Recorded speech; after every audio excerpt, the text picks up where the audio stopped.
Anchor is the easiest way to make a podcast. It gives you everything you need in one place for free, which you can use right from your phone or computer. Creation tools allow you to record and edit your podcast so it sounds great. They'll even distribute your podcast for you so it can be heard everywhere: Spotify, Apple Podcasts, Google Podcasts, and many more. You can easily make money from your podcast with no minimum listenership.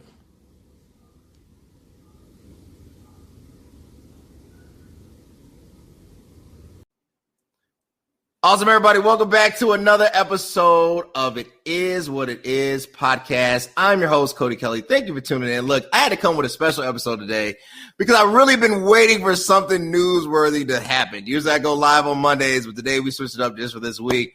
But as always, if you want to keep seeing amazing content, please subscribe once it pops up. Hopefully it pops up to the link below. YouTube at CV Space K. Let me know that you're out there. Also engaged. You know, this is a live show, and with a live show, you can interact with us. We'll interact with you. I have an amazing guest, Nick Peterson. I'm allowed Nick to introduce himself. We're going to cover what's at stake for Georgia and the U.S. Nick, how are you doing today? Doing pretty good. It's good to be with you all on this evening. Hope that you all are doing well. Thanks, Cody, for inviting me to be a part of the show on tonight. I'm Nick Peterson. I'm a PhD candidate in the religion department at Emory University down here in Atlanta, Georgia. My family has been here. We've been here for this is our fifth year down here. We moved here from Pennsylvania, and we traded one battleground state for another battleground state. So ironically enough, during the entire election cycle, we were bombarded with all the calls, all of the texts, making sure that we were voting in Pennsylvania. And as we responded, we're actually here in Georgia. So Georgia's been a very interesting state. I'm sure we'll have some cool things to talk about, taking place down here in Georgia and what the landscape is looking like. But again, thanks, Cody, for having me, and I'm excited for this conversation. So, I appreciate you. Look, let's get into it. So we've now had two debates, and I think there's another debate scheduled. Let's start with Reverend Warnock versus Senator Kelly Loeffler, right? We'll go with the obvious. In my opinion, I think Warnock held back, right? I think it was an issue of optics. I felt like he didn't want the stereotypical image of a black male and aggression to take place. He also tried to really distance himself from the truth that he is. He's a pastor. He's a preacher. And a lot of it was thrown against him where he should have used it, to me, as a really strategic point to pivot. So I want to start with there. In your opinion, who won that debate? I think I would probably flip it. I don't know that winning the debate does much. To me, it's the question of who has more to lose in however that debate sort of plays out.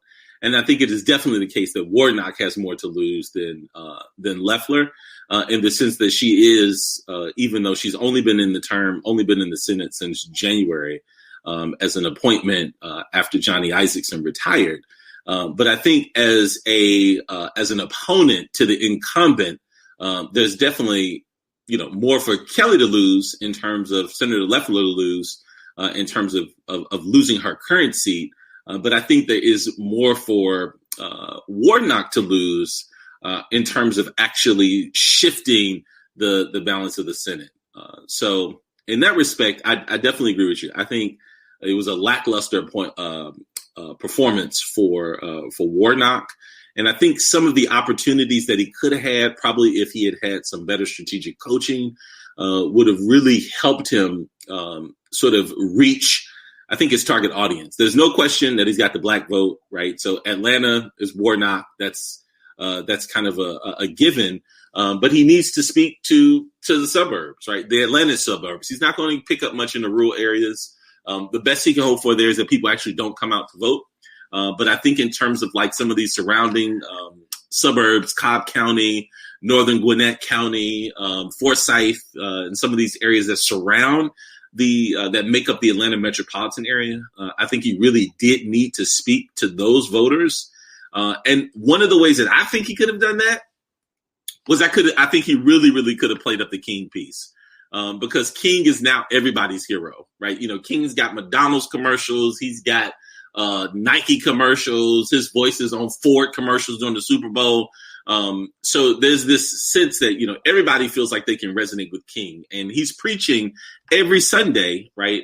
In the same church that King preached in, that King's father pastored. So I think in that respect, there's a way that if there had been a little bit more strategic sort of preparation, finding ways to leverage that narrative, that desire for justice, that desire for unity and unity in diversity and strength in diversity, those are some things that he could have really highlighted, and did the Kamala Harris technique of pointing right to the camera, and even the televangelist. I mean, I think she picked it up from Benny Hinn. I'm going to look right into the camera and tell you, what you need to do and what you need to hear. So I think that in that respect, it was not Warnock's best performance. All that being said, I mean, Loeffler, terrible. I felt like I was just listening to trigger words. It was literally like, just, okay, let me look down at my note. Okay. Radical left. Right. Let me look. Okay, what? I said that 5 times. Okay, I need to say that 7 more times according to my... Okay, what else do I need to say? Socialism. Green New Deal. Okay, I said that 7 times. Okay, that's good. What else do I need to say? Jeremiah Wright. So she had these kind of touchstones, again, that speak to that same demographic, right? These people who are concerned, who are still concerned, especially in the wake of the proliferation of the Black Lives Matter movement over this last summer, where everybody was home and watching the unfoldings across the major metropolitan areas in the city. She's speaking to all of the kind of code words that stoke fear, that stoke, that really drive a particular kind of conservatism. Right. And she just, flat face said those over and over and over and over and over. So that's my initial kind of take. How come the Republicans are so good at branding, at brand messaging? As you mentioned, the keywords, she mentioned at least 100 times the American dream. And then on the flip side, the nightmare was radical liberalism, right? Yeah. Like another nuance to liberalism. This is radical. This is something dangerous. It seems like they're great at branding, right? Like they're the thinkers behind, I feel like, all McDonald's phrases at this point. Like they just come up with new stuff. But it seems like the Democrats don't take that. They try to explain their positioning and their strategy without actually putting a label on it for whatever reason. And then when they do come with the label, it usually backfires, right? Why is dog whistling the only tactic it seems like the Republicans are using in these elections? Yeah, I mean, I think particularly under, Republicanism / Trumpism, I think what we have and what we've witnessed is that we've witnessed the extent to which bombardment and overwhelming the public with constant, just a constant assault of misinformation, flat out lies, half truths, but always staying in the airways, always, the camera never turns away from the president. And it's not because the president is governing, but it's because the president is completely cavalier in what he says. And so what that does is that actually sets the frame of the conversation. And so because the Republicans especially under this administration, have the opportunity to set the frame of the conversation, anything that the Democrats are saying is always just a response to that. So it's always a kind of, in some regards, like a tit for tat. It's almost like you're arguing with your parents. If your parents accept the parameter about what the rules of engagement are, then all you can do is sort of operate within that. And so I think that that's why it's very, very difficult for Democrats to get a head start, is because they can't frame the discourse. The discourse is already framed, and it's being framed every single tweet that the president sends out.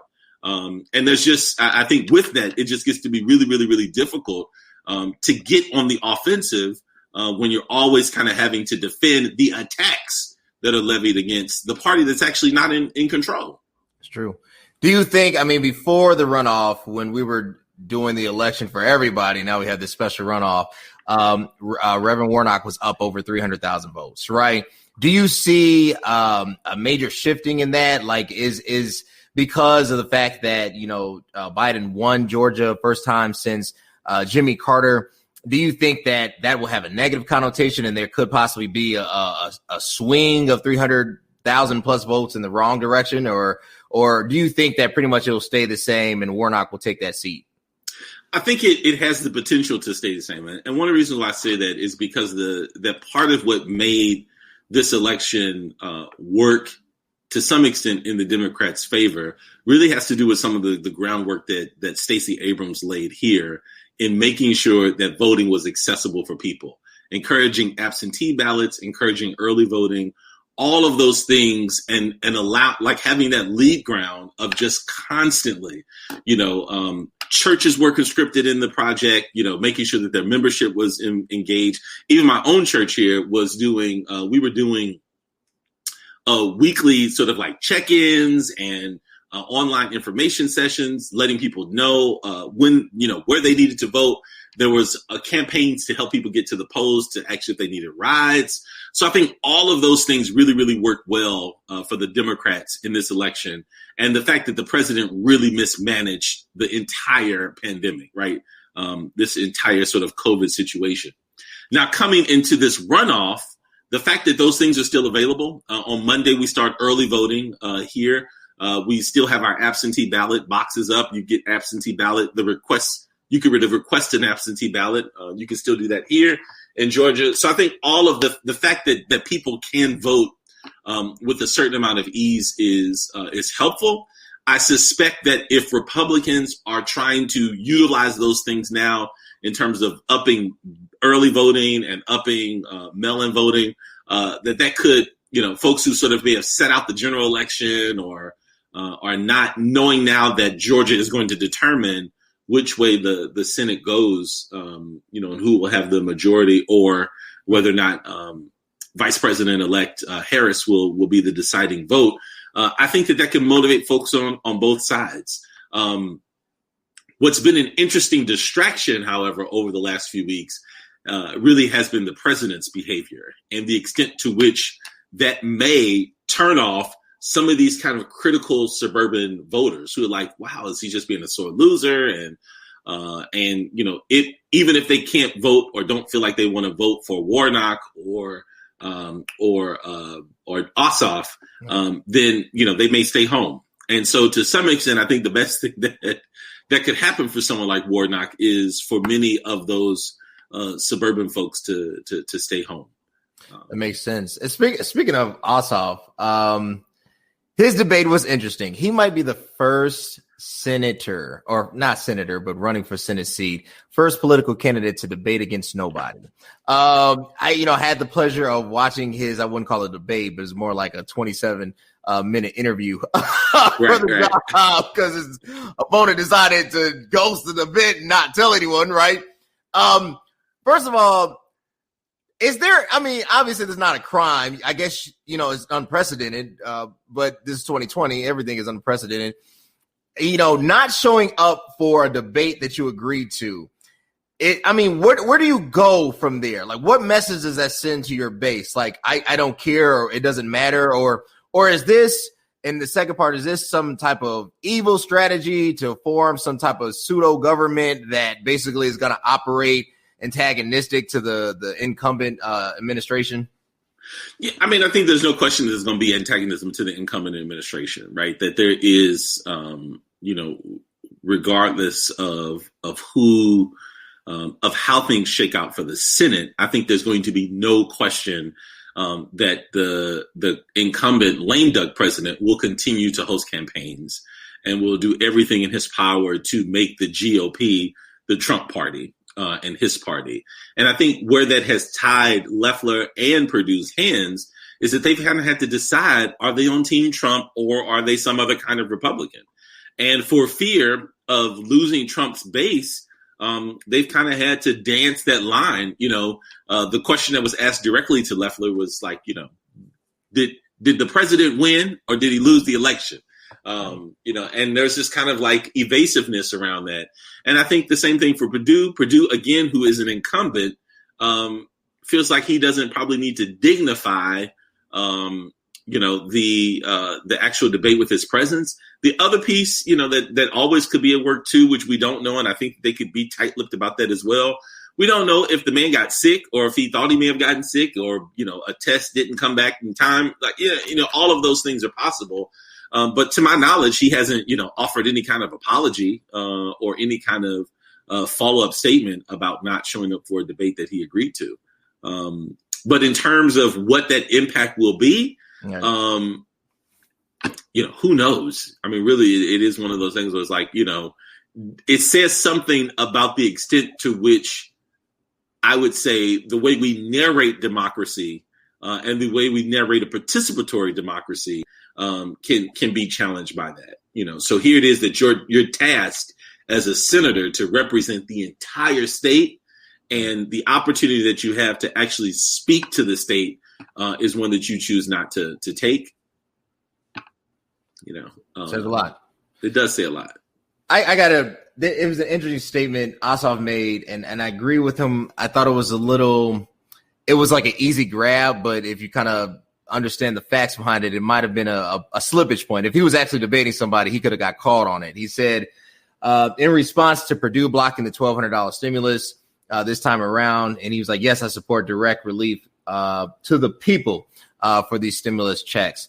The interesting thing is, earlier on in the fall, around August, September, there was a bill actually proposed that had the $1,200 stimulus. It was missing some other things.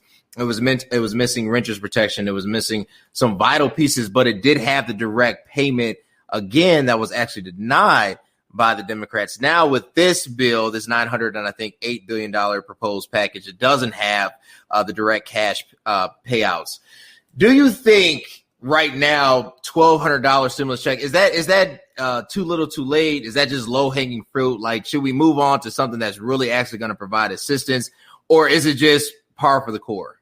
I think it's par for the course. I think that there is, particularly with the holidays coming up, they know that the markets, basically the markets move into the black following Black Friday, retail in particular. And when you think about the impact or the extent to which the U.S. economy is dependent on retail for employment and the entire sort of vertical chain that's at work in retail.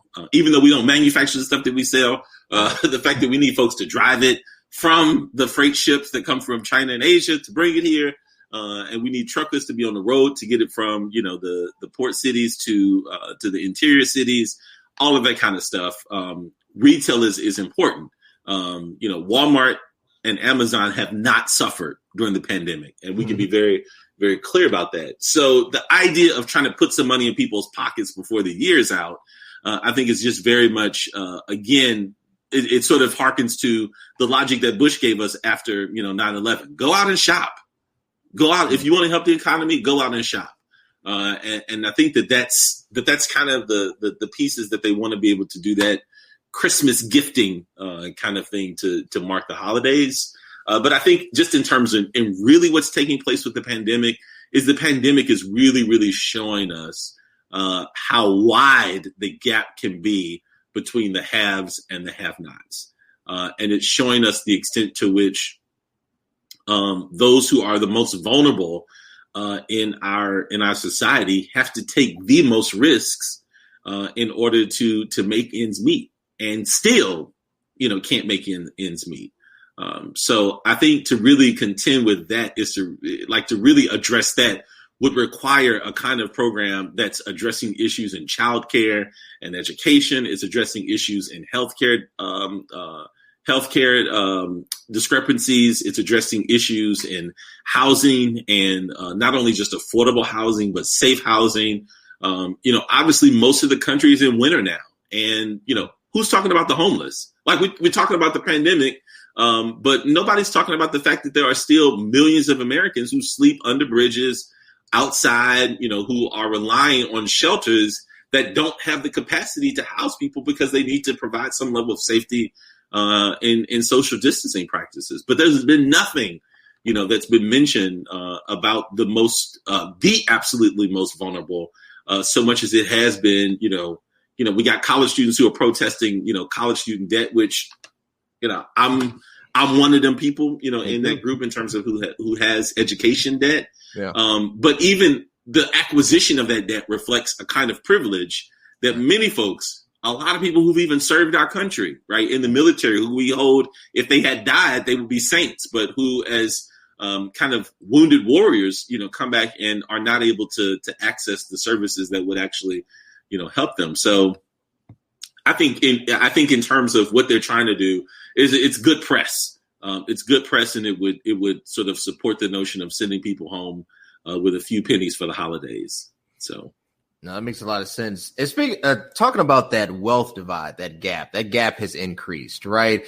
If you were in a position that you could afford to heavily invest, the pandemic was literally like a shopping spree. I mean, when it first started, stocks decided to decrease in value. And then at the same time, M&A activity still continued at the same time. Because of all this, there was just opportunity to extend or expand one's wealth. Is that fair? Should our politicians have this absorbent amount of access? I mean, traditionally so, if I think about the framing of the Constitution, which is hard to compare then to now, but our politicians, whether it was George Washington, don't like to use him because he was a ridiculous slave owner, but he was a wealthy person. You think of John Adams, he was a semi-successful lawyer, right? They've always had wealth. Is the finite problem is that you have too much money influencing politics. Even when I think of, we couldn't pass this bill because we're missing billions of dollars, but then you think how much is spent on advertisement, how many millions are poured into the campaign every election season. Where is this money coming from, and is it ultimately dangerous? Yeah. So my redux on on American history and finance and those pieces is that we maintain a slave economy, and a slave economy requires that the production of capital go forth unencumbered, right? And that unencumbered manifests itself as low taxation. It manifests itself as deregulation, and it manifests itself as corporatism. And the Constitution is designed itself to favor corporatism, right? And even in representation, right? So the fact that the Constitution has in Article 2, Section 3 or Section 5, don't quote me on that, but the 3/5 compromise, right? The 3/5 compromise was to ensure that slave-owning, Southern land-owning, and slave-owning men would have obscene representation in the halls of Congress, right? So they wanted their slaves not to count as their own persons, but to actually boost their own presence within the halls. That's a form of corporatism. In the same way that right now, corporations get to be thousands of people because of their money in terms of their lobbying. Now, neither one of us have a lobby, can just go into go into Congress and just decide that we want to sort of court people to get the legislation that we want on the books. The other side of that is America's understanding of democracy and its performance of democracy is built on some form of economic success.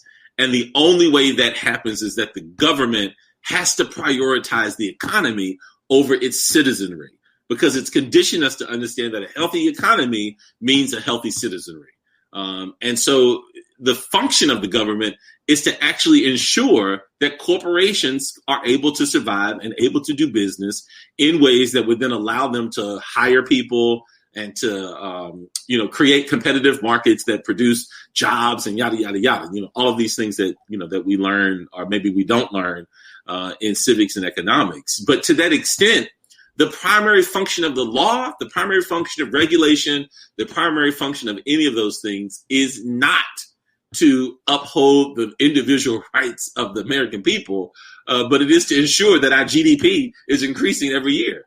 And when you see this most present when there's a push to have the government take control of some of those things that would directly impact people's lives, like healthcare. And so now we get this, we don't even have to talk about what is actually necessary for us to have good healthcare. We just talk about buzzwords, socialism, socialized healthcare, socialized, Well, tax benefits are socialized too, right? That's a form of socialism. That's a form of socialism when we give the wealthiest people in the country these tax breaks that allow them to withhold resources for the good of the country while others suffer, right? So that's just to paying it forward. The notion of Reagan's trickle-down economics is never a trickle-down. It's always a funnel up, right? So it's always the poorest, the least, who have to pay the most for the kinds of services that they need. And that's a Rockefeller principle. Even Rockefeller said, I will never lend money to somebody who needs it. Wow. Right. Right. So in that extent, our society is really banked off of creating avenues of exploitation and at the same time providing a narration and a continued stream of, if you just work hard enough, if you just follow the law, if you just do what you're supposed to do, you too can become rich, you too can become wealthy, you too can become, an image of the American dream. And that's increasingly becoming less and less possible as these gaps widen. Is there a way that it can be resolved, like a mixed market system? I get it. America is hung up over buzzwords. So any type of extreme amount or extreme measure might be seen as socialism, right? And then it's automatically scoffed at and disregarded, right? But, we're at the point of falling off the cliff, right? The American economy, if you want to keep things going forward, something drastic does have to happen, right? What does that measure look like? Because I'm reminded, and obviously, I invest. God's been good. I'm not wealthy yet. I'm not wealthy, right? But I do believe in capitalism to the point of having the ability to create one's destiny.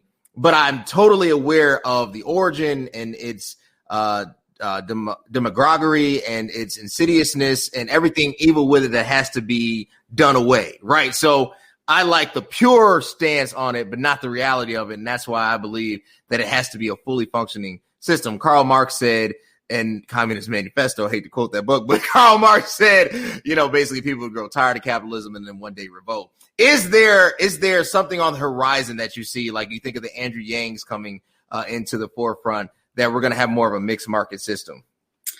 Again,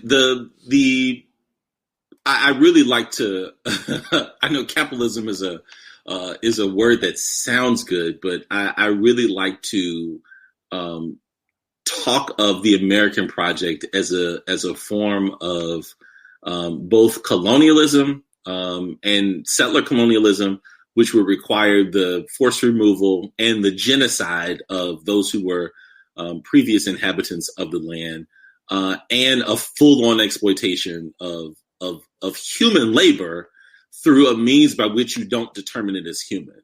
And so America cannot be America without slavery. And I just don't mean the historic slavery. I mean everything that slavery produces. There is no America without King Cotton. There is no America without the modern health industry that soils people in debt. There is no America without the insane amounts of debt that young people, a whole generation is carrying, coming out of college with college loans. There is no America without the prison industrial complex and the fact that that's an entire economy, an increasingly economy that's designed to support and benefit both in census and in employment, small, rural, primarily white communities in southern states, but increasingly in northern states.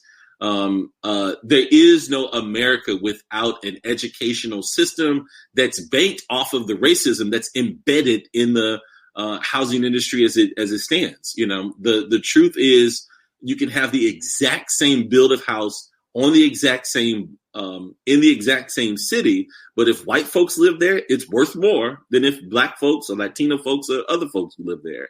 And why does that matter? Why does it matter? Well, because that will then determine the millage rate. And the millage rate will determine what kind of resources are made available based off of the value of the homes in the community, the resources that are made available for the local school district. So there isn't a way to sort of parse out the redeemable aspects of capitalism apart from the absolutely necessary forms of exploitation. If we were to just take 3 seconds, everybody who's watching it, us included, and look at our collars, I guarantee 99.999% of the stuff that we're making was not made on American soil and was probably made by a 4-year-old in Taiwan or the Philippines who stitched together the clothes that we're making. Now, you can go around your house, and it's probably going to be true that most of the things that we're using are made by people whose labor is exploited for the sake of capitalist production. And so in that respect, I think that, it is without question, and Marx, Gramsci, you'll find this, is that these rely on capitalism as a sort of a solution, right, to capitalism. The piece, for Marx in particular, is this notion of the idea of alienation, that people are alienated from the capital that they produce. And part of the Marxist corrective would be to dissolve that alienation so that the capital that you're producing becomes of benefit to you and not the capitalists. So to sort of distribute those kind of resources more equitably. But the flip side of that is the only way we can produce capital is you got to exploit something. Either you're going to exploit the land, you're going to exploit the people, or you're going to find a combination to do both. And America, as a globalist empire, has found a way to do all of that. So we exploit the land. The president just last week signed some, agreements that would allow him to sell off large portions of formerly protected natural preserves in Alaska that can be used now for fracking and other kinds of exploration to see what other materials are there. But all of this is to say, in capitalism can only survive if there are more commodities. And the commodities are limited in terms of what they can be based off. Even when you're trading futures and all that type of stuff, you still have to have some form of commodity. And that commodity is going to be in some way, shape, or form connected to land or people. Those are your two options. Because either the resources come. Water's now a new commodity. Based on the New York Stock Exchange. It's like, Lord. So let me answer this. Last question. I appreciate your time. Are people tired of politics? And what I mean by that, I think after all this, I think both parties have to go through a rebrand, right? I don't think the Democratic fold, or the tent, as they call it, President Obama has been calling it a tent. It seems that tent is warring, right? You have the progressive side, and then you have more moderate to conservative Democrats. And then, like you said, Republicans no longer exist. You have Trumplicans, right? You have Trumpism, and the Mitt Romneys of the world are, few far in between. The Senator McCain's got arrested. So, these that kind of made the Republican Party really what it is no longer at least a viable presence, right? Do both parties have to go through a rebrand? No, because both parties are well funded by the corporations that need America to survive. And so I think it was in this last election, the final number came out at around like $10 billion spent for the presidential election, $10 billion. And it's like, well, that ain't everybody. That ain't 5 million people giving $5, right? That doesn't add up, right? That don't add up to, what we had when Obama talked about, we had this grassroots campaign with people giving their own, so many millions of people chipping in $5 here, $10 there. When you're talking about $10 billion, you're talking about big, big, big, big money. And so to that extent, I think what we have now is that we are tired of the performance, right? We're tired of the inundation. But I think to that, there's this sense of like, once we get Trump out the way, we can go back to some form of normal. And I think the assumption in that is that you'll get Trump out the way. Trump entered into the arena as a celebrity, as a what do they call those? Reality TV celebrity. Right. Trump will exit the presidency as a reality TV celebrity. And rest assured, like if there's space for Hannity's, if there's space for Neil Bortz's and Rush Limbaugh's, there will definitely be space for folk like Trump. And I think what we'll see is that we'll just see more, right? We'll hear more of this. And what we've been conditioned toward over the last 4 years is we've been conditioned to to just handle it and to deal with it. And so for as much as Trump makes people, it's fatiguing, Trump is still such a presence that you can't turn away from it, right? And that's what makes for good television. Good television is not just the fact, it's wholesome and it makes people feel good. No, you don't care if people feel good. You want people to watch so they can be angry, right? As long as they watch it, right? Mm-hmm. If they watch and they, I had a good friend who they were not conservative, but they would only watch Fox News. And their idea behind watching was like, I watch Fox News so I can, figure out how to respond and argue back. But the whole time they're watching, they're just, but Fox News don't care whether or not you agree or whether or not you like what they're saying. As long as you don't turn that channel, they're fine with that. And I think that if anything, moving forward, the Republicans can learn is that you can win elections with populism. But what they will need is that they'll need somebody who's not only populist, but somebody who has the principles to govern. And that's not what Trump's strong suit is. Trump could have won this election if he had actually governed just a little bit during a pandemic. The man got 74 million votes after people saw how he ran the country and how he lied and how he, tweeted for 4 years. And 74 million people, after having seen him for 4 years, still decided that is the man who they want to run the country. That man would have won if we weren't in a pandemic. And that should be alarming to the Democrats. But still, all we're going to say is the Democrats' main slogan is, at least we're not Trump. At least we're not Trump. We're not Trump. We're not bigots. We're not racists like that. Right.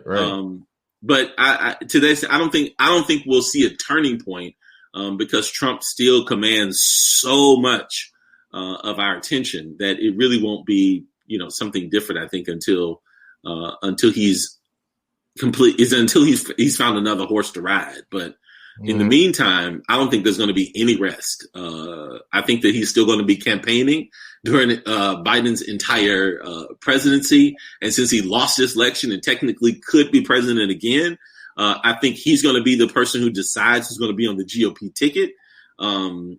He's just, and then the way the Republicans have refused to abandon him, only strengthens his power after this election. So we'll hear for the next 4 years that he was cheated. And if it's putting up his daughter in 2024 or putting up one of his sons in 2024, we ain't seen the finish. This is not the end of Trump. That's for sure. Not the end of Trump. Way to end it. Look, I appreciate you so much. Nick, where can they connect with you, man? Where can they follow you? So I am on Instagram, IG, and the way that you can find me there is at NARYKCIN. NARYKCIN. So yeah, same thing on Twitter. Same thing on Twitter. Guys, connect with Nick. He's amazing. He's a thought leader. He's a leader in Georgia and a rising. And I'm sure once his theological doctorate is complete, I'm sure he'll be pastoring a mega church soon.